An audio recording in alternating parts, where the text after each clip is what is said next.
अस्सलाम वालेकुम, मैं हूं डॉक्टर ताहिरा और प्रोग्राम आप देख रहे हैं सेहत सबके लिए। आज 28 जुलाई है जो कि वर्ल्ड हेपेटाइटिस डे है और इस दफ़ा का थीम है टाइम फॉर एक्शन। क्या आप जानते हैं कि हेपेटाइटिस सी हमारी बॉडी के अंदर पनपता रहता है, कोई सिम्टम्स नहीं होते और अचानक जब वो प्रेजेंट करता है तब बहुत देर हो चुकी होती है। हेपेटोसेल्युलर कार्सिनोमा का तो हमें पता ही है कि लिवर कैंसर की सूरत में करता है, लेकिन एक और चीज़ जो बड़ी इंपॉर्टेंट है वो ये है कि जब हेपेटाइटिस सी आपके अंदर होता है तो आपकी जो जितने भी ब्लड वेसल्स हैं वो भी तंग होने लगती हैं और हार्ट डिजीज का भी बहुत बड़ा रीजन बनता है और उसकी वजह से आपको बेशुमार heart attack, stroke attacks, blood pressure, ये सारा कुछ भी होने लगता है क्योंकि फाइब्रोज होने लगती हैं आपकी आर्टरीज। हमारे पास हर संडे को हमारे साथ होते हैं जनरल साहब हैं, कार्डियोलॉजिस्ट हैं डॉक्टर अजहर महमूद कियानी और वो आपके सारे सवालों के जवाब देते हैं। आज भी संडे है, आप कॉल कर सकते हैं अगर आपको दिल से रिलेटेड कोई भी मसला है, सांस फूलती है, आपकी एंजियोप्लास्टी हुई है, एंजियोग्राफी एडवाइस्ड है, कोई वाल्व का मसला, कार्डियक फेलियर का मसला, कुछ भी हो तो आप फौरन अपना फोन उठाइए और कॉल कर सकते हैं और डॉक्टर अजहर आपको आंसर करेंगे। जी डॉक्टर अजहर, अस्सलाम वालेकुम, बहुत बहुत शुक्रिया। थैंक यू जनरल साहब, आप हमेशा हर संडे को अपना इतना कीमती वक्त हमें देते हैं। तो आप बताइए, थोड़ा सा शुरुआत में सिर्फ बात करते हैं कि वर्ल्ड हेपेटाइटिस डे के हवाले से ये भी बताइए कि किस तरह से, क्योंकि हम स्क्रीनिंग नहीं कराते, वो हमारे अंदर पनपता रहता है, तो इसकी वजह से भी बहुत ज़्यादा हार्ट डिजीज़ जो है वो मैनिफेस्ट करती है। जी बिल्कुल, आई थिंक ये बड़ी मूजी बीमारी है और जैसे आपने कहा कि कई दफ़ा अनडिटेक्टेड रहता है और कहीं जब अब स्क्रीनिंग होती है, ब्लड टेस्ट होते हैं, फिर पता चलता है जी आप में हेपेटाइटिस सी पॉजिटिव है या लिवर के टेस्ट हैं वो ख़राब है और उसके साथ साथ जैसे आपने कहा कोई भी वायरल डिजीज़ है तो वो फिर वेसल को भी डैमेज करती है, मसल्स को भी डैमेज करती है और कई दफ़ा मायोकार्डाइटिस वगैरह हार्ट का वो वाली चीज़ होती है। अब जो बड़ा इंपॉर्टेंट आई थिंक इस हेपेटाइटिस सी में एक तो हाइजीन का बड़ा रोल है और आपकी जो नीट एंड क्लीन जो एनवायरनमेंट वो बड़ी इंपॉर्टेंट है। फिर ब्लड प्रोडक्ट्स और ब्लड ट्रांसफ्यूजन और जितने ब्लड लगवाते हैं उसकी स्क्रीनिंग होनी बहुत ज़रूरी है। डोनर्स का पता होना चाहिए कि हेपेटाइटिस बी सी पॉजिटिव है या नेगेटिव है, जो नेगेटिव हो उसी का वो ब्लड जो है लिया जाता है। और वो हमारे लोग जहाँ जहाँ भी इलाज के लिए जाए, देखिए 3 जगह हैं जहाँ पे ये गड़बड़ हो सकती है। एक आपके बार्बर नाई के पास गड़बड़ हो सकती है जब वो उस तरह या रेजर वो इस्तेमाल करेगा और इन्फेक्टेड हो और उससे जिसको हेपेटाइटिस सी होगा उसको अगर उन्होंने किया और दूसरे को ट्रांसमिट कर देगा, दूसरे पे अगर इस्तेमाल करेगा। इसी तरह दांत निकालने वाले डेंटल सर्जन जो हैं, अगर वो तो नॉर्मली जो डेंटल सर्जन जो हैं वो आपकी चेयर्स हैं उस पर ज़्यादातर हाइजीन बड़ी अच्छी होती है, स्टरलाइज्ड होते हैं, ऑटोक्लेव होते हैं, इंस्ट्रूमेंट ठीक होते हैं, लेकिन अताई जो है यानी टेक्नीशियंस हैं जो थड़े पे बैठ के छोटी छोटी दुकानों पे जो अदरवाइज ऑथराइज नहीं है कि वो ये काम डेंटल ट्रीटमेंट का करें, वो जब करते हैं तो वहाँ से हेपेटाइटिस फैलता है और हेपेटाइटिस बी और सी दोनों फैलते हैं। फिर जिनको सर्जरी की ज़रूरत पड़ती है, कहीं ऑपरेशन हो गया, देखिए इमरजेंसी होगी, अपेंडिसेक्टमी होगी, अपेंडिक्स का हुआ, गुर्दे का हो गया, पित्ते का हो गया, कहीं पेट में प्रॉब्लम हुआ, पेट खोलना पड़ गया, अगर देखिए कोई भी सर्जरी, छोटी मोटी सर्जरी, उसमें अगर इंस्ट्रूमेंट्स आपके स्टरलाइज नहीं है तो वहाँ से प्रॉब्लम होगा। अगर कहीं किसी ऑपरेशन के दौरान आपको खून लगाने की ज़रूरत पड़ गई, ब्लड प्रोडक्ट्स कोई भी लगा, उसमें आपको हेपेटाइटिस बी और सी हो सकता है। कोई भी डोनर देखें, जो अच्छे ब्लड ट्रांसफ्यूजन सेंटर्स हैं वहाँ पे प्रॉपर स्क्रीनिंग होती है, सारों के सारे HIV की, एड्स की भी स्क्रीनिंग है, बी की भी स्क्रीनिंग है, सी की भी है, बाकी और जो लाबला है वो भी बीच में आ जाता है। वो नेगेटिव होते हैं फिर वो ब्लड दिया जाता है और जो अगर पॉजिटिव हो तो फिर वो ब्लड नहीं दिया जाता। वो प्रॉपर स्क्रीनिंग वो बहुत ज़रूरी है और जो बाजार से लोगों से लेके ख़रीद के ब्लड लगाते हैं वो कभी ना लगाएं। आप एक बीमारी और एक जो है वो और मुसीबत को आप दावत दे रहे होते हैं, ये आपके लिए और आपके जो मरीज है उसके लिए बहुत ही नुकसानदेह होता है। बिल्कुल। So thank you so much doctor साहब, आपने इतनी डिटेल में हमें आज के दिन के हवाले से बताया। अब थोड़ा सा स्क्रीनिंग के ऊपर ही बात करते हैं। हमारे पास बहुत सारे लोग डायबिटीज़ का शिकार हैं, बहुत सारे लोग हार्ट डिजीज़ होती है, आपकी कॉरोनरी हार्ट डिजीज से सफ़र कर रहे होते हैं लेकिन कोई स्क्रीनिंग नहीं करते, तो आप क्या एडवाइस करते हैं कि स्क्रीनिंग स्केड्यूल क्या होना चाहिए for a heart patient as well, for a patient in general, ताकि उसको पता हो कि भाई मुझे हार्ट की कोई प्रॉब्लम नहीं है? देखिए इसका एक WHO का प्रोग्राम है, NCD's programme, non communicable disease का, जिसमें ये सारी दिल की बीमारी, शुगर, ब्लड प्रेशर, दमा, कैंसर, ये सारे उसमें आते हैं। उसकी स्क्रीनिंग शुरू हो गई है। अब पंजाब के जितने भी गवर्नमेंट के हॉस्पिटल्स हैं, और अब मुझे बाकी सूबों का नहीं पता, लेकिन पंजाब के जितने भी हॉस्पिटल्स हैं उनमें NCD स्क्रीनिंग हो रही है कि मरीज जाता है, उसका ब्लड प्रेशर चेक किया जाता है, उसका मोटापा चेक किया जाता है, वेट करके उसका BMI चेक किया जाता है, उसकी ब्लड टेस्ट होता है, शुगर के लिए ब्लड टेस्ट होता है, कोलेस्ट्रॉल के लिए, सारी की सारी चीज़ें स्क्रीनिंग शुरू हो जाती है। फिर वहाँ से अब हमारे पास इतना अच्छा डाटा कलेक्ट हो रहा है जो कि बहुत ही अच्छी स्कीम है। वहाँ से हमें पता चलता है कि ओवरवेट लोग कितने हैं, शुगर कितनों का है, कोलेस्ट्रॉल किसका कितना हाई है और गुर्दे के किसके टेस्ट ख़राब हैं, ये सारी चीज़ें वहाँ से पता चलती है। और वो जो स्क्रीनिंग है वो हमें बड़ी हेल्प करती है। हमारे पास आ जाता है जी कि अगर मेरा जैसे अगर कोई झेलम मेरा डिस्ट्रिक्ट है और झेलम का जो DHQ है वहाँ पे NCD स्क्रीनिंग हो रही है और वहाँ पे डॉक्टर और बाकी सारा स्टाफ बैठे हुए हैं और बड़ी थाउजेंड्स एंड थाउजेंड्स में आई थिंक वो स्क्रीनिंग में और में डाटा कलेक्ट हो रहा है। वहाँ से मैं पता चलेगा कि मेरे ज़िले में कितने लोगों को शुगर है, मेरे ज़िले में कितने लोगों का कोलेस्ट्रॉल हाई है, मेरे ज़िले में कितने लोगों का वेट ज़्यादा है और उनको वेट को कम करने की ज़रूरत है क्योंकि वो वेट बहुत सारी बीमारियों का सबब बनता है। ये चीजें कितने लोग स्मोकर हैं और स्मोकिंग पे कितना काम करने की जरूरत है। लोगों को ये एडवाइस करने की जरूरत है जी कि अपनी शुगर कंट्रोल करें, ब्लड प्रेशर कंट्रोल करें, कोलेस्ट्रॉल कंट्रोल करें, वेट को कंट्रोल करें, वॉक करें, वर्जिश करें और सिगरेट बंद करें। यहां से हम बीमारियों को रोकने के काबिल होंगे और बीमारी की जो इंसिडेंस है उसको कम करने के काबिल होंगे। देखिए जब बीमारी हो जाती है एक तो तकलीफ बहुत देती है, आप अपने रोजगार से जाते हैं, काम नहीं कर सकते, दूसरा आप पे खर्चा बहुत ज्यादा होता है, चाहे वो दवाइयां हो, चाहे वो स्टेंट हो, चाहे वो बाईपास हो या फॉर दैट मैटर कोई भी ऑपरेशन हो, उस पे खर्चा लाखों में आता है, हजारों में नहीं आता। तो उसको बचाने के लिए बड़ा जरूरी है कि परहेज पे ज्यादा जोर हो ताकि ये बीमारी हो ही ना। बिल्कुल। पहले कॉलर की जानिब बढ़ते हैं। जी अस्सलाम वालेकुम, कौन है हमारे साथ और कहां से बोल रहे हैं? वालेकुम अस्सलाम जनाब, मैं नौशेरा से बोल रहा हूँ, खैबर पख्तूनख्वा से। जी जी, क्या पूछेंगे आप? मेरा नाम सरताज है जी। मेरा नाम सरताज है जी। जी जी सरताज, पूछिए। जी जी, मेरा वो ब्लड प्रेशर का मसला है, 140, 150, 160 तक जाता है जी। और जरा सी कोलेस्ट्रॉल की बीमारी भी है मामूली से। जी। तो परहेज की बात करना हो तो क्या परहेज उसमें करनी चाहिए? उम्र भी बता दे अपनी। उम्र जी 66 है। 56। ब्लड प्रेशर तो है आपको, शायद शुगर भी है? नहीं नहीं, शुगर नहीं है। और कोई लेते हैं दवाइयाँ? हाँ, दवाई तो जो रोडेब खाता हूँ 5 मिलीग्राम है रोडेब। और स्मोकिंग करते हैं? नस्वार नहीं नहीं नहीं जी, कोई स्मोकिंग नहीं। नस्वार भी नहीं करते? नहीं नहीं नहीं जी। और चलते फिरते हैं रोजाना? हाँ जी बिल्कुल, अब तो रिटायर्ड है, चलते फिरते हैं तो रोजाना। वजन कितना है आपका?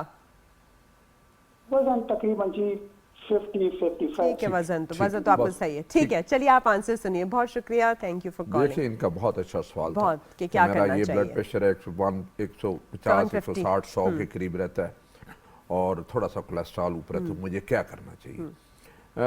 बड़ा ज़रूरी है कि जिनको ब्लड प्रेशर हो, जैसे हम पहले कहते हैं कि जब इस तरह का ब्लड प्रेशर हो तो कोशिश करें कि अपने खाने में नमक का इस्तेमाल कम करें। ठीक है। उसमें हांडी में नमक, तरकारी में नमक थोड़ा हो, आटे चाय में बिल्कुल नमक ना डालें और किसी चीज़ पे नमक लगा के आप ना खाएं। और कोशिश ये करें कि बाजारी खाना ना खाएं, घर का ही खाना खाएं, क्योंकि घर वालों को पता होता है कि हमने नमक कम इस्तेमाल करना है और चिकनाई जो है कम होनी चाहिए। वेट इनका अच्छा है, वेट इनका ज़्यादा नहीं है, लेकिन साथ इनका कोलेस्ट्रॉल ज़्यादा है। अब अगर ये एहतियात करते हैं कि यानी चिकनाई वाली चीज़ नहीं खाते, पराठा नहीं खाते, अंडा ज़्यादा नहीं खाते, गोश्त ज़्यादा नहीं खाते, बड़ा गोश्त नहीं खाते, समोसे पकौड़े तली चीज़ें, बाज़ार की ये चीज़ें नहीं खाते, उसके बावजूद कोलेस्ट्रॉल ज़्यादा है, तो फिर हम एक ट्रायल देते हैं 2 से 3 महीने का, और उसमें यह कहते हैं जी कि सब्जी और सलाद का ज़्यादा इस्तेमाल हो, गोश्त का हफ्ते में 2 से ज़्यादा दिन इस्तेमाल ना हो, तली चीज़ें ना लें, रोज़ाना आधा घंटा पैदल चले और नमक का कम इस्तेमाल करें, तो ये ब्लड प्रेशर और कोलेस्ट्रॉल दोनों नीचे आ जाएंगे। ठीक है। अगर आपकी 2 महीने की पूरी कोशिश के बावजूद ये दोनों चीज़ें ना नीचे आए तो फिर आपको दवाई की ज़रूरत है। उसमें ब्लड प्रेशर के लिए जो दवाई ऐसी हो जो कि थोड़ी मिकदार में हो, उसमें टारगेट हमारा ये है कि इनका ब्लड प्रेशर 140-90 से नीचे रखें। ठीक है। और कोलेस्ट्रॉल इनका जो है 200 से नीचे रखें, यानी 150-60 के करीब हो तो बहुत अच्छा। और LDL जो है वो 100 से कम हो या 70 से कम इनका होना चाहिए। HDL जो अच्छा कोलेस्ट्रॉल है वो चलने से और एक्सरसाइज करने से ऊपर होता है, वो जब ये करेंगे तो वो ज़्यादा ऊपर चला जाएगा और कई दफ़ा बगैर दवाई की सारी चीज़ें कंट्रोल हो जाती है। लेकिन अगर 2 महीने के बावजूद ना हो तो ब्लड प्रेशर के लिए भी दवाई की ज़रूरत है और कोलेस्ट्रॉल के लिए भी दवाई की जरूरत है। और एक्सरसाइज को भी मजीद अपनी लाइफ के अंदर जो है वो रोजाना की एक्टिविटी बना ले, यानी कि हफ्ते में 7 दिन नहीं कर सकते तो 5 दिन जरूर करें। जरूर करें। अच्छा डॉक्टर साहब, नेक्स्ट कॉलर की तरफ बढ़ते हैं। जी अस्सलाम वालेकुम, कौन है हमारे साथ और कहाँ से बोल रहे हैं? वालेकुम अस्सलाम, आयशा बात कर रही हूँ जी से। जी आयशा, मुझे ये पूछना है डॉक्टर साहब से, मेरे फादर का बाईपास हुआ जी, तो अभी रिसेंटली हमने कल उनके टेस्ट कराए तो उनकी जो डी डाइमर वैल्यू है वो बहुत हाई आ रही है। ठीक है, और बाईपास हुआ कब था? कब हुआ? कब हुआ? 23 में। और किस क्या चीज आई है? अच्छा, डी डाइमर हाई है उनका। जी जी जी। कितने हाई आए? 2024 वाली 24,000 2400 है। पिछले दिनों में कोई ठीक है। इन्फेक्शन या फीवर उनको, वगैरह था? हाँ, उनको थोड़े दिन पहले कोई इस तरह का डेंगी या कोई फीवर या कोई बहुत ज्यादा इन्फेक्शन हुआ हो, पेट खराब हुआ, बुखार हुआ, गला खराब? नहीं, ऐसा तो नहीं हुआ, लेकिन उन्हें ना घुटने में बहुत दर्द हुआ। घुटने में कोई दवाई कुश्ता वगैरह कुछ लिया हो? उन्होंने ये पेन किलर ली थी, उससे थोड़ा फायदा हुआ था। अच्छा, दवाइयाँ ठीक। बता देंगे जो ले रहे दवाइयाँ जो अभी ले रहे हैं वो थोड़ा बताएंगे बाईपास के बाद से? अच्छा, वो ले रहे थे लो ब्लड प्लस, माइटिका, मैथिकोबार, उसके बाद ये लाजोराइड, हाँ ये कोएट्रोवा। अभी भी ले रहे हैं ये दवाइयाँ? नहीं, कल हमने जब चेक कराया तो डॉक्टर ने हमें सिर्फ लो ब्लड और वो सजेस्ट किया है एट्रोवा 10 वाली। वो कंटिन्यू करने को कहा है? जी। अच्छा, तो ठीक है। बाकी सारी स्किप कर दो। ये चीजें अपने ठीक है, डॉक्टर से ठीक। डिस्कस की, सर्जन से? ये आपने डिस्कस किया है कि क्यों डी डाइमर ज्यादा है और ये सर्जन से। सारा कुछ आपके सर्जन ने बताया है? नहीं, जब हमने कल चेक कराया तो उस वक्त उन्होंने वो चेक दवाई दी, जिसके बाद टेस्ट हमारा हुआ, टेस्ट के बाद उनका के टेस्ट बेहतर है। डी डाइमर क्यों करवाया? तो आप लोग, उन्होंने डी डाइमर क्या सोच के करवाया था? डी डाइमर तो यूजुअली किसी रीजन से कराते होते हैं ना, कोई सर्जरी एडवाइस?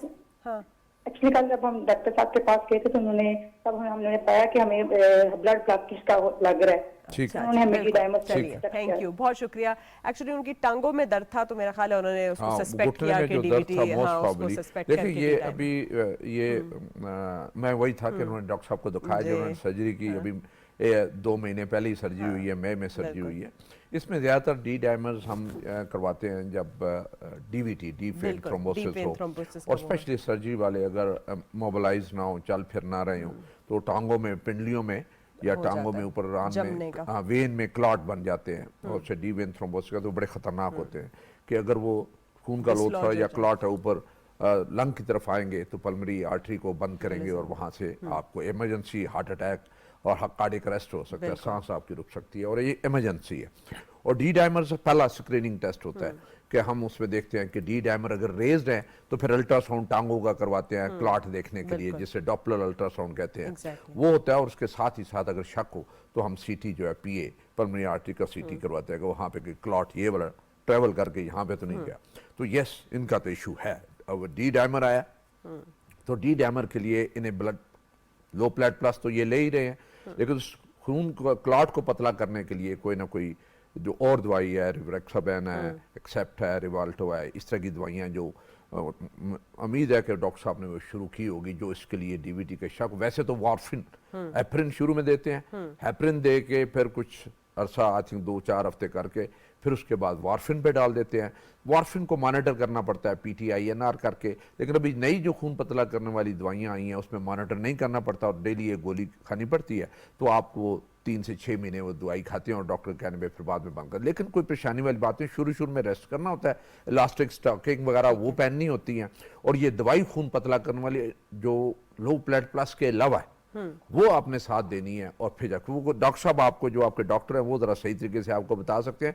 एक और दवाई की ज़रूरत है खून पतला करने वाली, जो टांगों में क्लॉट के लिए, जो इनका डी डाइमर ज़्यादा है, इनको अल्ट्रासाउंड करवाने की ज़रूरत है दोनों टांगों का, और अगर पॉसिबल हो तो CTPA भी करवा लें। अच्छा, ये तो बहुत आपने डिटेल अच्छा आंसर दिया। और पिछले दिनों एक स्टडी भी आई है कि जो माइटिका के लॉन्ग टर्म यूजर्स हैं, जैसे इन्होंने यूज़ किया है, उसकी वजह से भी बहुत लोगों को सुना है क्लॉटिंग हो रही थी, तो अच्छा है उन्होंने माइटिका भी रोक दी एंड एक ब्लड थिनर इंट्रोड्यूस कर दिया। अच्छा डॉक्टर साहब, थोड़ा सा बताइए, जिन लोगों को इस तरह की डिजीज़ है, हार्ट डिजीज़ है, थोड़ी सी पेरिफेरल आर्टीरियल डिजीज़ भी है, वो जब बहुत ज़्यादा लॉन्ग ट्रैवल करते हैं प्लेन वगैरह के अंदर, तो उनके लिए क्या प्रिकॉशंस है? और अगर खुदा न खास्ता उनको लगने लगता है कि उनकी काव्स में पेन हो रहा है या रेड हो गया है या स्वोलन हो गया, समथिंग लाइक दैट, तो उनके लिए क्या करना चाहिए इमरजेंसी के तौर पे before they can reach a doctor? जी जी, ये बहुत अच्छा सवाल है। हमारे पास बहुत सारे लोग आजकल ट्रैवल करते हैं और बहुत लंबा ज़्यादा। ट्रैवल करते हैं, बच्चे बाहर हैं, फैमिली बाहर है, अमेरिका, कनाडा, जी। UK, यूरोप में।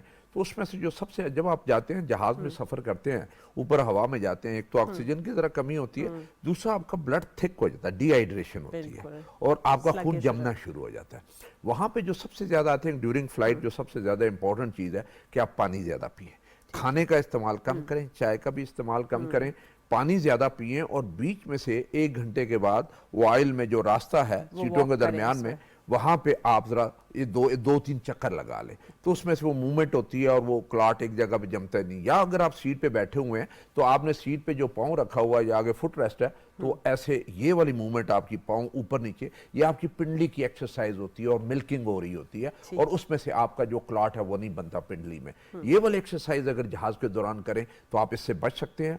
पानी का ज्यादा इस्तेमाल, खाना कम, पेट भर के नहीं खाना, और चलना आयल में ये कोशिश करें कि हर घंटे के बाद एक आध चक्कर लगा कर फिर आप वापस अच्छा डॉक्टर साहब, एक और चीज़ भी होती है। चलिए पहले कॉलर ले लेते हैं। अस्सलाम वालेकुम, कौन है हमारे साथ और कहाँ से बोल रहे हैं?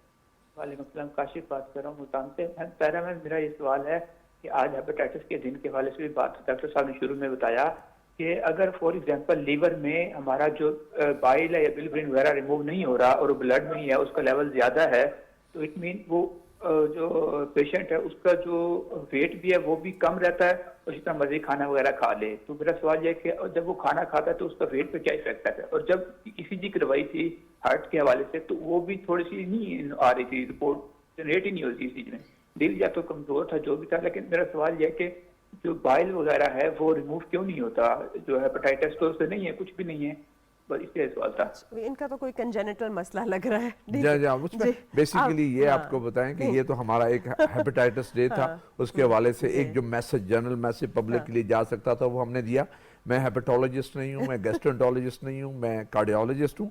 वो जो रेलेवेंट सवाल था उसका मैंने जवाब दे दिया। ये आपके सवाल का जवाब जो है वो आपके जो गैस्ट्रोएंटरोलॉजिस्ट हैं, जो लिवर के स्पेशलिस्ट है, वो देंगे। हाँ बिल्कुल, बहुत शुक्रिया। वैसे भी इनका कंजेनिटल मसला है जो वो कह रहे हैं कि बचपन से कई मेटाबॉलिक प्रॉब्लम्स होते हैं। अच्छा डॉक्टर साहब, ये जो बचपन से मसले होते हैं, हार्ट के इश्यूज जो कंजेनिटल होते हैं, जैसे इनका तो लिवर का था, तो आप थोड़ा सा इसके ऊपर भी बात कीजिए। देखिए, जो कंजेनिटल हमारा सबसे बड़ा एक ये प्रोग्राम बहुत अच्छा है जिसमें काफ़ी हमारी व्यूअरशिप है, लोग देखते हैं इस प्रोग्राम में।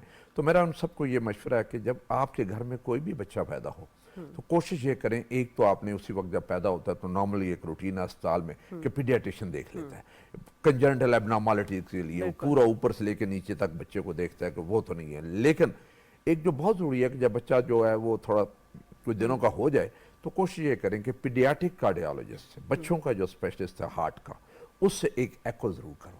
बहुत सारे कंजेनिटल डिफेक्ट्स होते हैं, सुराख होते हैं दिल के, जो डिटेक्ट नहीं होते, और आप फिर जब बच्चा बड़ा होता है और उसकी ग्रोथ सही नहीं हो रही होती, फिर जाके आप कहीं टेस्ट करवाते पता चलता हो ये तो कंजेनिटल प्रॉब्लम था। तो इसलिए जो पहले एको हो जाए, अगर कोई सुराख हो, कई दफ़ा पता चल जाए, उसका ट्रीटमेंट जल्दी हो जाता है और आप बच्चे को जो फर्दर उसकी जो बीमारी बढ़ने से रोक सकते हैं। बिल्कुल। अच्छा, मैं बात करी थी कि जब ट्रैवलिंग में हम करते हैं, कॉलर जी अस्सलाम वालेकुम, कौन है और कहाँ से बोल रहे हैं?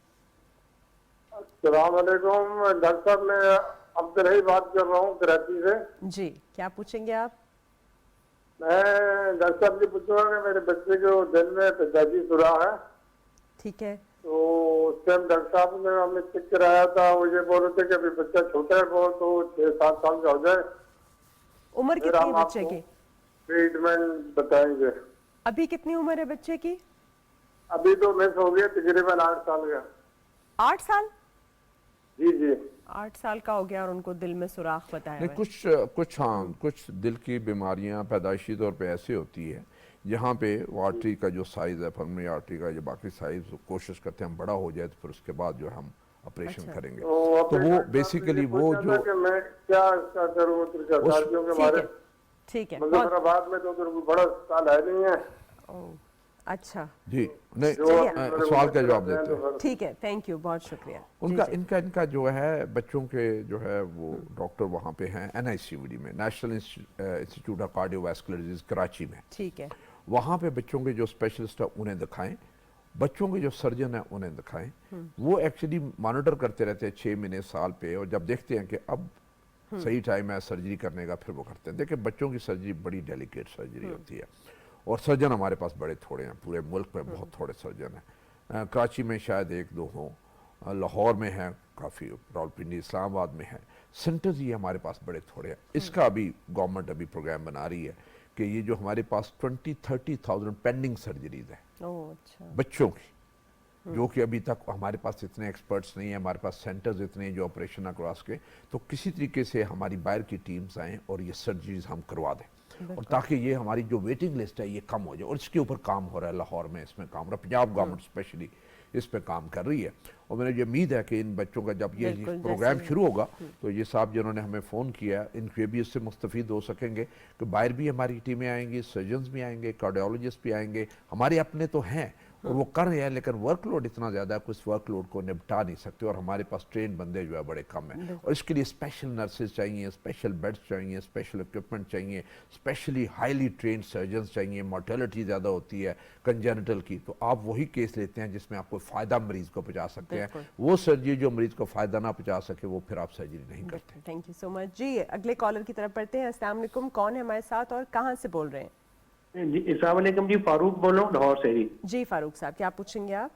जी मैं डॉक्टर साहब से ये पूछना चाहता हूँ, आई एम 60 ईयर्स ओल्ड, तो मुझे हार्ट का प्रॉब्लम है। मेरा पहला स्टंट पड़ा था 2011 में, उसके बाद लास्ट पड़ा था 2022 में जी। तो अभी I am using local class ले रहा हूँ, लिपिगेट ले रहा हूँ 20 mg रात को, कंकोर ले रहा हूँ 2.5 mg मॉर्निंग में, और स्टैक 2.6 सुबह भी और 2.6 शाम को भी, और एनोला ले रहा हूँ 500 mg सुबह और 500 शाम को भी।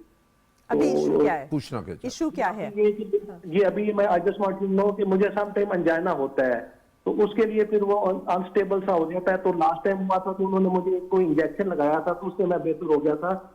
उस इंजेक्शन का नाम है मेरा ख्याल नाइबिरोन समथिंग लाइक 2.5 mg, ठीक है। तो वो बेहतर हो जाता है। और अंजाना सम टाइम या टेंशन की वजह से होता है, और इन मेडिसिन से मुझे नींद नहीं आती। और शुगर के लिए मैं जार्डी ले रहा हूँ वो 25 mg, और प्रोस्टेट के लिए टेम्सोल डी ले रहा हूँ। तो उसमें एक तो मेरा प्रॉब्लम है कि अंजाना का सम टाइम होता है, या एंजाइटी है, या नींद नहीं आती है, और उसके लिए फिर मुझे या तो मेडिसिन इंक्रीज करूं या कोई एडजस्ट करने वाली मेडिसिन है। तो मैं डॉक्टर साहब से मशवरा करना चाह रहा था कि मुझे गाइड कर दें क्या पूछ रहे हैं? नहीं, बहुत शुक्रिया, थैंक यू। नहीं, आज इन्होंने बड़ी डिटेल से बताया। इन्होंने आज से 2010 में 11 में हाँ इन्होंने स्टेंट डाला था, और 10-12 साल हो गए, 50 साल की उम्र है, बहुत कम उम्र में ने डाला। शुगर है और साथ ही जो है इनका इशू कार्डियक वाला इशू है, और इन्होंने स्टेंट डलवाए, और अब इन्हें ये मैक्सिमम मेडिसिन पे जा रहे हैं। ग्रेनोला है, कॉनकर है, लो प्लेट प्लस है, लिपिगेट है, ये सारी चीज़ें ले रहे हैं। लेकिन समझते हैं कि अब भी ये चलते हैं तो इन्हें तकलीफ होती है। देखें, अगर तो आप रोज़ाना आधा घंटा चलें और आपको कोई चलने से तकलीफ ना हो तो फिर ये मेडिसिन बहुत है आपके लिए। लेकिन अगर आप रूटीन में चलते हैं और एक आध मंजिल चढ़ते हैं सीढ़ियों की ओर से आपको तकलीफ होती है तो फिर कुछ करने की ज़रूरत है। खाना खाने के बाद अगर सीने में दर्द होता है, फिर होता है एंग्जाइटी, मुझे लगता है कि एंग्जाइटी वाला एलिमेंट है, जो वो खुद भी मान रहे हैं कि वो वाली चीज़ है। इसमें से हमें इसको असेस करने के लिए मुख्तलिफ टेस्ट होते हैं। उसमें से हमें एक स्ट्रेस टेस्ट है जो कि ETT का करते हैं, एक थैलियम स्कैन है, और जो इन्हें स्टेंट डले हुए हैं वो उसको देखने के लिए कि कहीं पेटेंट हैं कि नहीं। आप CT एंजियो भी कर सकते हैं। अगर तो स्टेंट पेटेंट है फिर इनको फिक्र करने की कोई ज़रूरत नहीं। कई दफ़ा एंग्जाइटी का ओवरले होता है और आपको ऐसा सिम्टम्स या बीमारी इतनी नहीं होती है, जितना आप परेशान हो जाते हैं उतना एंजाइना आपका बढ़ जाता है। इनको जो देखने वाली चीज़ है थैलियम या स्ट्रेस टेस्ट में देखें, अगर वो नॉर्मल है तो फिक्र वाली कोई बात नहीं है, और ज़्यादा से ज़्यादा करना चाहें तो CT एंजियो करवा लें। अगर CT एंजियो में आपके स्टेंट पास आ जाते हैं खुले हुए और पेटेंट आ जाते हैं, ब्लॉकेज नहीं है, तो फिर आपको कोई फिक्र वाली बात नहीं। फिर एंग्जाइटी एंग्जाइटी के लिए कोई एक आध टैबलेट ले लें, और आप जो आप कर रहे हैं एहतियात कर रहे हैं, शुगर को आपने बड़ा टाइट कंट्रोल करके रखना है। टाइट मीन का आपका HbA1c जो है वो 3 महीने का कंट्रोल है, वो 7 से नीचे रहना चाहिए। और फास्टिंग और रैंडम और ठीक आपने करनी है। वॉक अपनी आधा घंटा वो ज़रूर आपने करनी है। नींद आपसे 6 से 8 घंटे पूरी करनी है।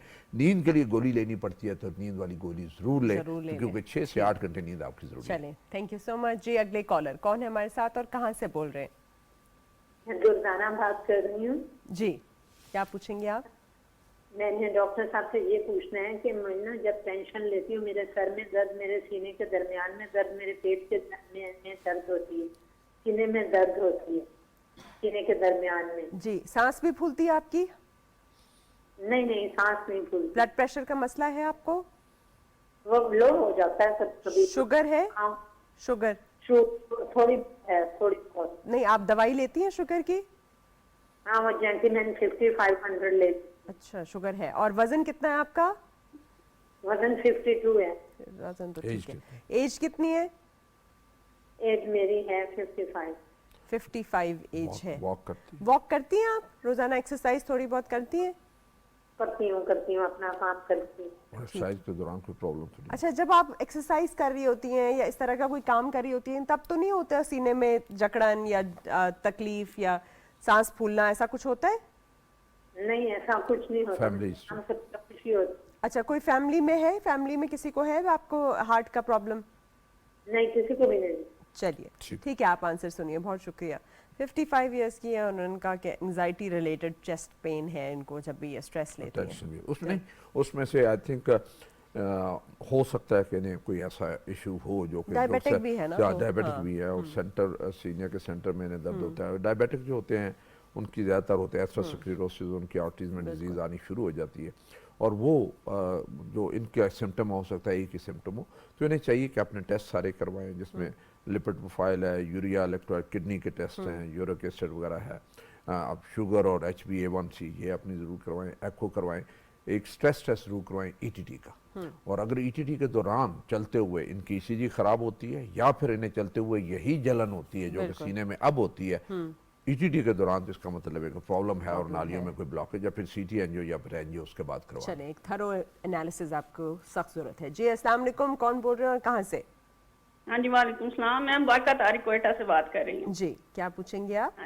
हाँ जी, मैंने डॉक्टर साहब से सवाल करना था कि हमें जब भी कोई तकलीफ होती है हम जनरल फिजिशियन के पास चले जाते हैं, जी, तो बहुत वो सारी चीजों की वो मेडिसिन दे रहे होते हैं, वो बच्चों को भी वहाँ चेक कर रहे हैं, वो मैदे की भी, वो हर चीज की दवाई वहाँ बैठे दे रहे होते हैं। जी, तो इस तरह से भी बहुत सारे मसाइल खड़े हो जाते हैं क्योंकि वो किसी एक चीज के स्पेशलिस्ट नहीं होते हैं। तो हमें ये गाइड करें कि हमें कब जनरल फिजिशियन के पास जाना चाहिए और रेलिवेंट डॉक्टर के पास। अगर बच्चा है तो उसको बच्चों के डॉक्टर के पास लेके जाएं, अगर दिल का मसला है तो दिल वाले। ये डॉक्टर साहब हमें जरा गाइड कर दें कि हमें किस टाइम पे जनरल फिजिशियन को जरूरत है और किस टाइम पे स्पेशलिस्ट की जरूरत है। बहुत ही रेलेवेंट सवाल, थैंक यू सो मच। बहुत बड़ा सवाल अलमिया है लोगों के ज़हन में। सवाल है, इसको आई थिंक हम अभी तक सही नहीं कर नहीं। सके। देखें, हमारा जो फर्स्ट कांटेक्ट होता है पेशेंट का और वो होता है जनरल फिजिशियन और उसका बड़ा रोल है, वो सही वो बड़ा एथिकल रोल होना है। चाहिए। किसी जमाने में जनरल फिजिशियन का मेन रोल होता था, वो बेसिकल ट्रियाज करता था, फिल्टर and करता refer था कि करता मैंने इस मरीज को कहाँ भेजना है, बिल्कुल। क्या इस मरीज को मैं खुद ठीक कर सकता हूँ,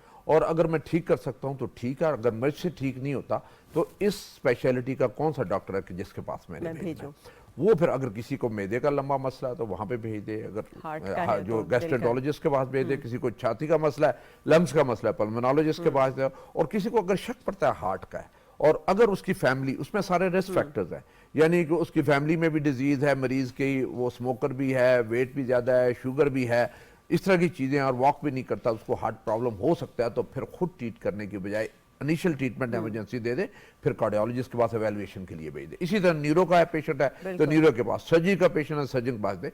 बेस्ट जज वो वाला है, हमेशा फर्स्ट कांटेक्ट मरीज का वो जनरल फिजिशियन है। जनरल फिजिशियन अगर ऑनेस्ट आदमी है, मैं कहता हूं कि वो कह रही है ना दवाई भी खुद ही दे देते वहाँ हैं। वो मैं आई थिंक उसका वो बेसिकली सदका ही जारी होता है, वो जो है ना बहुत बड़ा एक ब्लेसिंग होता है अपनी कम्युनिटी के लिए। जनरल, एक अच्छा जनरल फिजिशियन एक मोहल्ले का, एक गांव का, एक शहर का, जो लोगों को सिर्फ ये बता दे कि यार ये तो मामूली सी बीमारी है, 2-3 दिन दवाइयां ये ले लो, हाँ मसला ज्यादा हुआ तो फलां स्पेशलिस्ट के पास चले जाओ, फलां के पास चले जाओ।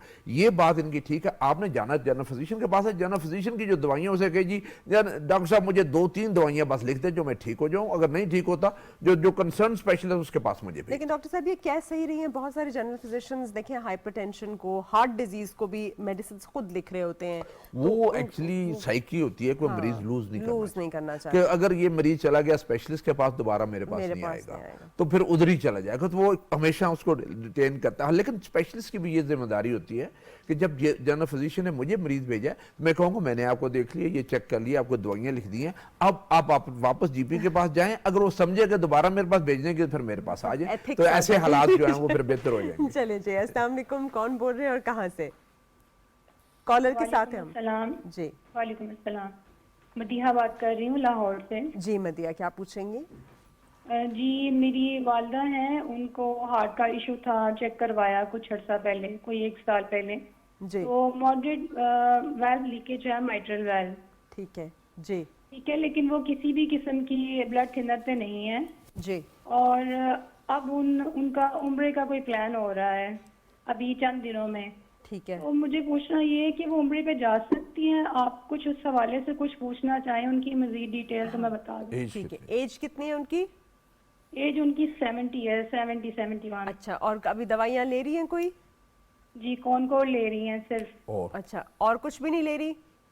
जी और कोई ऐसी मेडिसिन नहीं ले रही, लेकिन कुछ उनको symptoms तो कमर नहीं? का इशू था जी और वो कुछ अर्सा पहले कमर के हवाले से दवाई खा रही थी, जी तो लंबर स्पाइन का इशू था। जी। तो वो हमने स्टॉप करवाई नहीं क्योंकि वो सारी वो है पेन किलर्स ही हैं। अच्छा अच्छा, मसला ये भी है कि इनका वेट बहुत कम है, 42 है उनका वेट। इनकी अच्छा। एको की रिपोर्ट अच्छा, बता दें। आपने इनकी एको कराई थी? इनकी एको की रिपोर्ट क्या बताती है?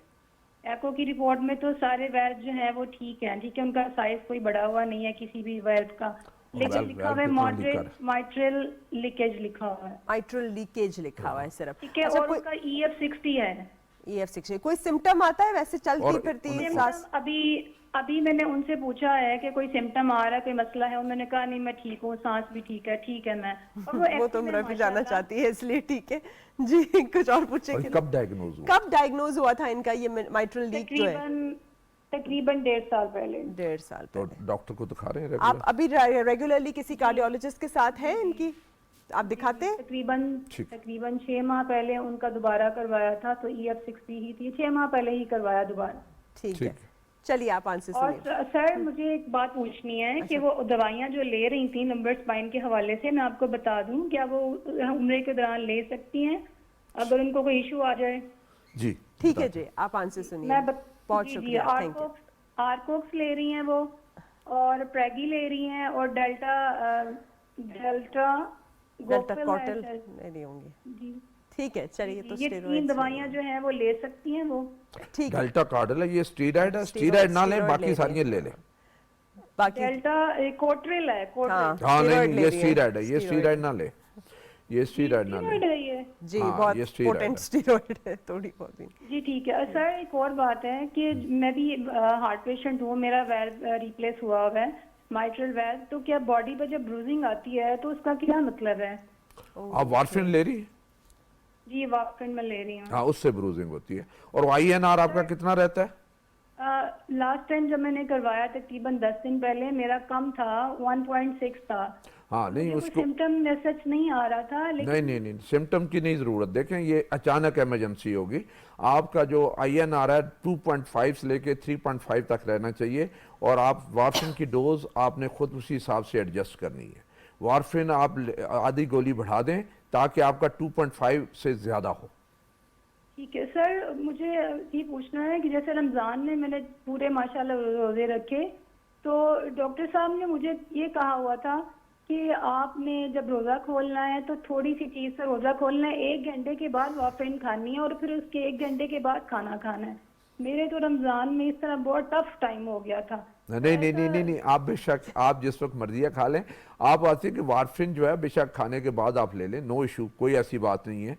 और उसमें से हाँ, टाइम वारफिन का एक ही होना चाहिए, यानी अगर आपने इफ्तारी के बाद 1 घंटे के बाद वारफिन लेनी है तो फिर 1 घंटे के बाद ही लेनी है। ये रमजान की है। अगले रमजान को जब होगा तो आपने ये पहले सवाल मुझसे पूछना, फिर आपका इंशाल्लाह ये मसला हल हो जाएगा। बहुत बहुत शुक्रिया, थैंक यू। ये तो बहुत ही डिटेल्ड कंसल्टेशन हो गई। जी। अच्छा डॉक्टर साहब, नहीं, इनकी वालदा का मैं जरा यह बता दूं, जो कि उम्रे पे जा रही हैं, उन्हें माइट्रल वेल लीक कर रहा है। नॉर्मली हमारा जब माइट्रल वेल लीक करता है तो हम देखते हैं कि दिल का साइज तो नहीं बढ़ रहा, लेफ्ट वेंट्रिकल का साइज या LA का लेफ्ट एट्रियम का साइज तो नहीं बढ़ रहा। वो फिर बताता है, गाइड करता है कि हमें आगे ऑपरेशन करें या ना करें। एक जो चीज़ इन्होंने कॉन्कर का बताया, और साथ नॉर्मली अगर किसी सांस फूल रहा तो हम कोई ना कोई डाययूरेटिक शाबावर गोली दे देते हैं, स्पायरोमाइड, लेजोराइड, ऐसी कोई गोली दे देते हैं, वो ये नहीं ले रही। तो इनको चाहिए कि उम्रे पे जब जा रही हैं, और कोई भी हार्ट का मरीज है जब उम्रे पे जा रहा हो, उसे चाहिए कि जितने उम्रे में उसके तवाफ के चक्कर लगेंगे और सही के चक्कर लगेंगे, और जितना चलना पड़ेगा उसकी प्रैक्टिस पहले करें। बिल्कुल। पाकिस्तान में पहले प्रैक्टिस करें, क्या वो इतना चल सकता है, फिर आप उम्रे पे जाएं, और फिर आपको खुद भी अंदाजा हो जाएगा कि आप आराम से उम्रा कर सकते हैं। ये दवाइयां जो आप ले रहे हैं, इन्होंने आपकी बीमारी को कंट्रोल किया, और वहां पे जाके आपकी बीमारी खराब नहीं होगी। वहां की जो इमरजेंसी, आप बहुत परेशान हो नहीं, वहाँ तो बहुत मुश्किल हो जाती है। जी अस्सलाम वालेकुम, कौन है हमारे साथ और कहाँ से बोल रहे हैं? अस्सलाम वालेकुम जी वालेकुम, पूछिए। भीलजिया बोल रहा हूँ सादकाबाद से। जी। ये क्वेश्चन ना मेरी मिसेज से रिलेटेड है। जी। वो इस तरह है कि कभी कभार उनको हार्ट पे जैसे ना पेन सी फील होती है और प्रेशर सा फील होता है। अच्छा, इसमें यह है कि जब चेक करते हैं बीपी तो नॉर्मल होता है या डाउन होता है। अच्छा, एक चीज ये और है कि गुज़िश्ता 13 साल से ना वो थायराइड की पेशेंट है और थायरोक्सिन वगैरह इस्तेमाल कर रही है। कितने इसका भी इम्पैक्ट होता जी। है और उनको जो है ना बदहजमी की भी शिकायत रहती है, फिर बदहजमी की न्यू पेन वगैरह इस्तेमाल करने से वो जो है ना। अच्छा, एक तो बताइए कि इनकी उम्र कितनी है? 43 है। 43 है। और ये थायरोक्सिन कितनी इस्तेमाल करती हैं? ये 100 100 मिली, ठीक है। अच्छा, और दूसरे पे इनको सांस की तकलीफ होती है जब ये चलती फिरती हैं? जब ये तकलीफ हो रही है हार्ट की तो सांस भी फूलती है? नहीं, उस वक्त इस तरह होता है जैसे जान अब जो है ना वो नहीं निकल रही है, जैसे हिम्मत ही नहीं होती। ये होता अच्छा, है। हिम्मत नहीं होती। और ये है ऐसे शुगर, walk करती? शुगर वगैरह शुगर कोई नहीं है। नहीं है। और वॉक वगैरह है इनकी? एक्सरसाइज करती है? कोशिश होती है, काफी करती है, वार्क करती है। करती हैं। और वजन भी कम है? वजन वो जो है ना वो कंट्रोल्ड है, थोड़ा बढ़ता है फिर कंट्रोल हो जाता है, उसकी एफर्ट चलती है। चलिए ठीक है, थैंक यू। आप आंसर सुनिए, बहुत शुक्रिया। ये कह रहे हैं कि यंग है इनकी मिसेस और उनको जो है वो चेस्ट पेन जैसी तकलीफ होती है। देखिए, चेस्ट पेन तो मुख्तलिफ किस्म के होते हैं और उसमें से कुछ मस्कुलर होते हैं, कुछ बोनी होते हैं और कुछ हार्ट के होते हैं।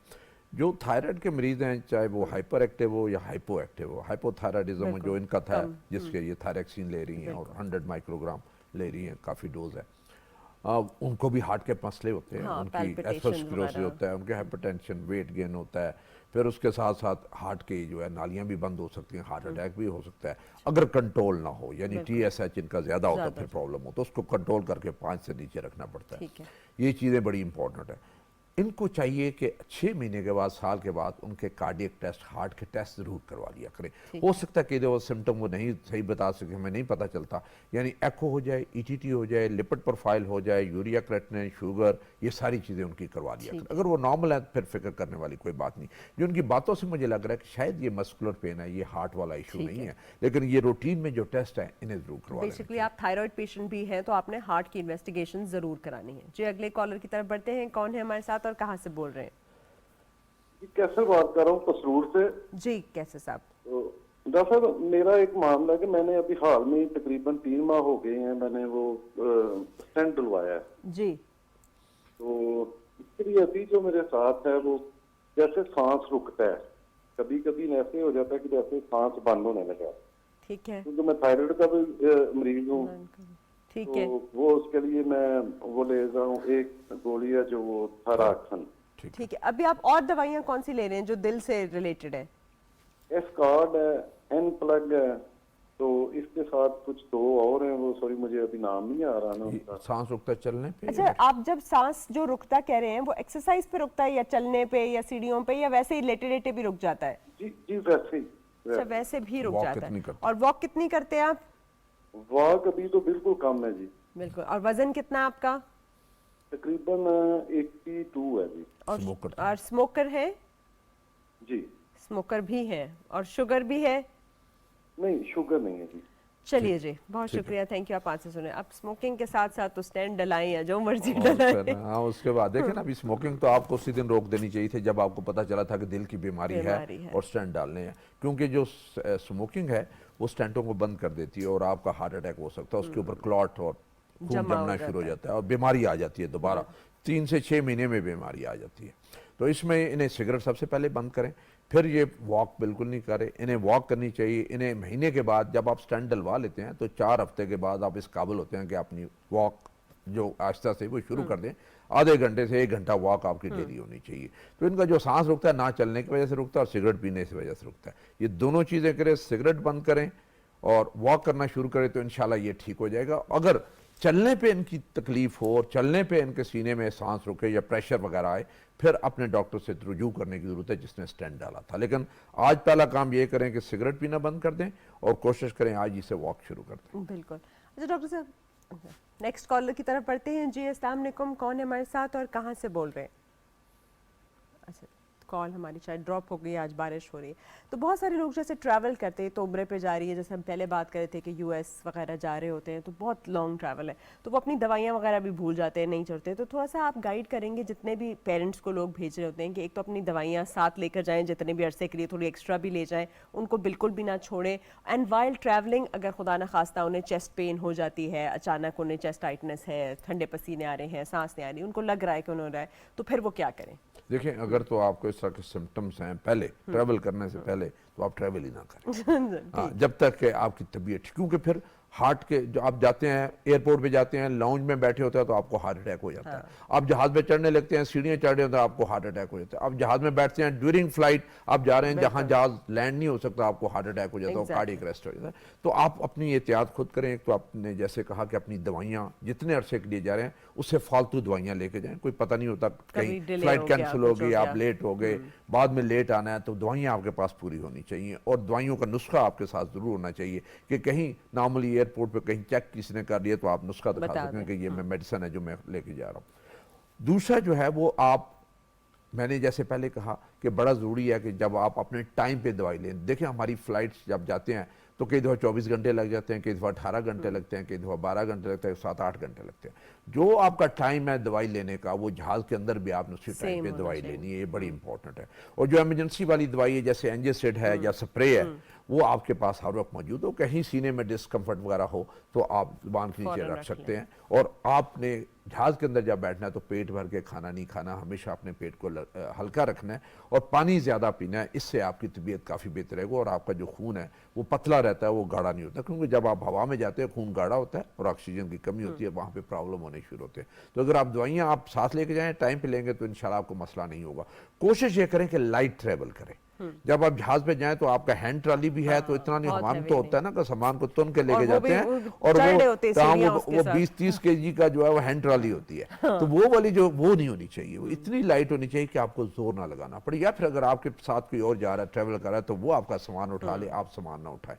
और जहाँ पे एयरपोर्ट्स ऐसे हैं जहाँ पे लंबा ट्रैवल करना पड़ता है, तो वहाँ पे व्हील चेयर की रिक्वेस्ट कर लें, या फिर वो वहाँ पे कार्ट जो आती है उस कार्ट पे आप बैठ जाएं, जो वहाँ पे ट्रॉलियाँ चलती हैं उस पर बैठ जाएं, ताकि आपको लंबा ना चलना पड़े। क्योंकि फिर अगर एयरपोर्ट पे लंबा चलेंगे, बड़ी लंबी वॉक होती है, उसमें आपको प्रॉब्लम हो जाता है। बिल्कुल ठीक है। तो आपने ये सारी चीज़ें बिल्कुल स्ट्रिक्टली फॉलो करनी। और वो जो आपने कहा ना कि ओवर ईटिंग कर लेते हैं जहाज़ में बैठते ही और बहुत ज़्यादा चाय कॉफ़ी और खूब नमक वाली चीज़ें इस्तेमाल करना शुरू हो जाते हैं, तो वो अवॉइड करें। अच्छा डॉक्टर साहब, थोड़ा सा हेल्दी ईटिंग के ऊपर जब बात हम करते हैं तो आजकल बहुत ज़्यादा कहा जाता है कि मेडिटेरेनियन डाइट ही लें, लेकिन हमारी तो अपनी खालिस ग़िज़ा बहुत अच्छी है। तो इसमें कौन से बटर और फैट को अवॉइड करना है, घी को अवॉइड करना है, ऑयल्स लेने हैं तो वो कौन से लेने हैं, कितनी मिकदार होनी चाहिए, ये थोड़ा सा एक्सप्लेन कर दें। देखिए उसमें ऑयल्स जितने भी वेजिटेबल ऑयल्स हैं बहुत अच्छे हैं। और देसी घी मैं इसलिए कहता हूँ कि देसी घी घर का होता है, खालिस होता है, उसमें एडिटिव या कसावतें नहीं होती और वो आप आराम से ले, लेकिन उसकी क्वांटिटी थोड़ी होनी चाहिए। यानी कि आप उसका नहीं कि डेली पराठे खाने शुरू कर दें और फिर इतना उसमें घी तैर रहा हो,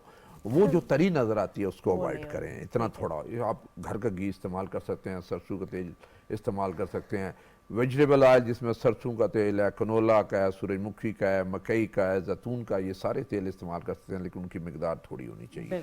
और सब्ज़ी और दाल का ज़्यादा इस्तेमाल होना चाहिए, गोश्त का इस्तेमाल कम होना चाहिए। गोश्त उसमें जो बीफ है उसको कम इस्तेमाल करें। और जो हार्ट वाले पेशेंट हैं तो वो कभी कभार 2 महीने में एक दफ़ा इस्तेमाल करें। अदरवाइज़ मटन हफ्ते में एक दिन चिकन, एक दिन फ़िश जो है वो इस्तेमाल कर लें। और कोशिश ये करें कि जिनको हार्ट का इशू है वो फ़िश और चिकन जिल्द के बगैर लें। अच्छा, हाँ, क्योंकि उनकी जिल्द में कोलेस्ट्रॉल और फैट होती है। चलिए ठीक है, बहुत शुक्रिया जी। अगले कॉलर की तरफ जी, कौन बोल रहे हैं और कहाँ से? मेरा नाम मोहम्मद महताब है और मैं कसूर पंजाब से बात कर रहा हूँ। जी, क्या आप कसूर पंजाब से, क्या पूछेंगे आप? सर मेरी फैमिली में ब्लड प्रेशर का इशू था और तकरीबन 20 साल से ही 20 ईयर्स में ही मुझे ब्लड प्रेशर था स्टार्ट हो चुका था जी। और इसकी वजह से मेरी मेडिसिन कंटिन्यू चल रही है जी। मेरी फैमिली में इशू की वजह से डॉक्टर साहब यही कहते हैं कि बेटा आपकी फैमिली में इशू है, इसी वजह से होगा जी। रेगुलर मैं एक्सरसाइज करता हूँ, मैं एथलीट भी रह चुका हूँ और अपनी वॉक में कंटिन्यू कर भी रहा हूँ। और इसमें साहब मुझे यही कहते रहे हैं कि बेटा आप अपनी मेडिसिन कंटिन्यू रखें।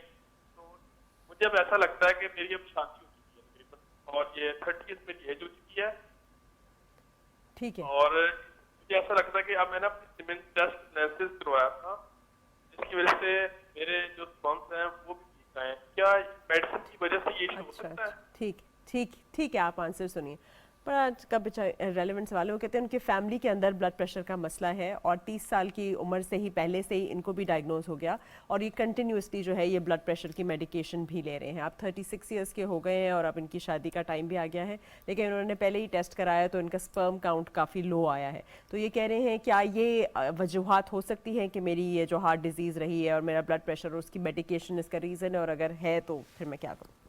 जी, उसमें आई थिंक एक तो सबसे पहले तो मेरा ये मशवरा होगा कि अगर इनकी फैमिली में ब्लड प्रेशर का मसला है तो कोशिश ये करें कि अगली जो शादियां फैमिली में वो अपनी फर्स्ट कज़न के साथ ना करें।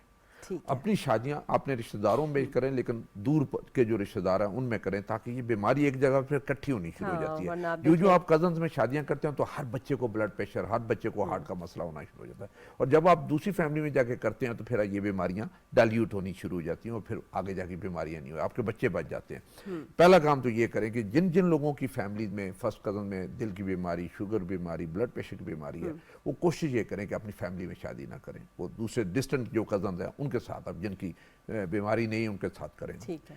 इनका ये सवाल था जी कि क्या उसके ऊपर असर हो सकता है, कि ये ज़रूरी नहीं है कि आपकी बीमारी का या आपकी दवाइयों के आपके इस पे मसला हो।